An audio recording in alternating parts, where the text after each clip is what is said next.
எம்பெருமானார் சொல்வார்கள், ஆயிஷா, உன் மீது நான் வைத்த அன்பு கயிற்றில் போட்ட முடிச்சு என்றார்கள். அன்னை ஆயிஷா மெய்சிலித்து போகிறார்கள். அப்படியானால் என்ன பொருள்?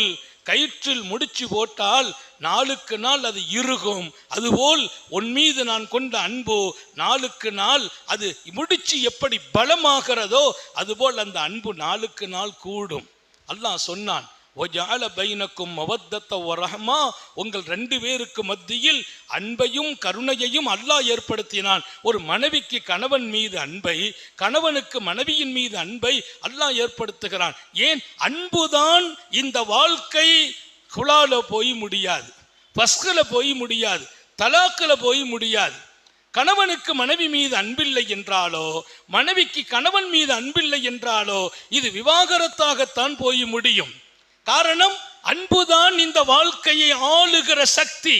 அதனால்தான் நபிகள் நாயகம் ஸல்லல்லாஹு அலைஹி வஸல்லம் கயிற்றிலே போட்ட முடிச்சு ஆயிஷா என்றார்கள். நாளுக்கு நாள் இறுகிட்டே போகும். விவகாரங்கள் வரலாம், கணவன் மனைவிக்கு சின்ன சின்ன வாக்குவாதங்கள் வரலாம், மோதல்கள் வரலாம். அது வாழ்க்கையின் ரசனை. சும்மாவே இருந்தால் வாழ்க்கை போர் அடிக்கும். திடீர்னு ஒரு சண்டை மனைவிட்ட போட்டால் அன்னைக்கு கொஞ்சம் வாழ்க்கை ரசனையாக இருக்கும். அதெல்லாம் எப்படி இருக்கணும்? ரசனைக்கும் ரசிப்பதற்குமாக இருக்க வேண்டுமே தவிர அது விவகாரத்துக்குரியதாக ஆக்கிவிடக்கூடாது என்கிறார்கள்.